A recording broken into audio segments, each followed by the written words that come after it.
आज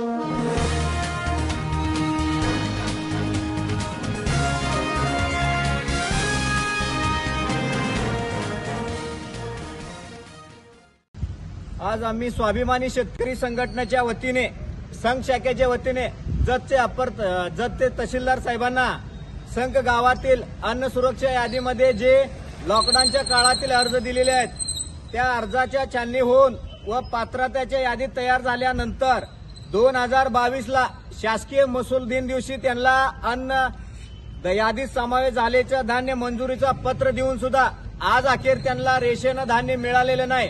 त्याबाबत आम्ही पुरवठा अधिकारी आणि तहसीलदार साहेबांना निवेदन दिलेले आहे की 1 जानेवारी 2025 रोजी त्याच्या आज जर त्या कार्डधारकांना रेशन धान्य जर नाही मिळालं त्या सगळ्या रेशन कार्डधारकाला आणून आपल्या कार्यालयासमोर आक्रोश हलगिना धरणे आंदोलन बोंबाबोंब धरणे आंदोलन करणार आहे। त्याबाबत निवेदन दिलं। त्यामुळे तहसीलदार साहेबांना विनंती आहे शेवटची आता 2-2 वर्ष त्या कार्डधारकाने पैसे खर्च करून नाही त्या हेलपाटा मारून केले आणि त्याच्यावर जर तुमचा दुर्लक्षपणा जर असाच असेल तर स्वाभिमानी शेतकरी संघटना खपून घेतलं जाणार नाही। 1 तारखेला ठरवलेल्याप्रमाणे आपल्या कार्यालयासमोर आक्रोश बोंबाबोंब हलगिना धरणे आंदोलन करणार आहे आणि जोपर्यंत त्या कार्डधारकाला धान्य मिळत नाही तोपर्यंत इथनं जागा सुटणार नाही। ही आमची ठाम भूमिका आहे।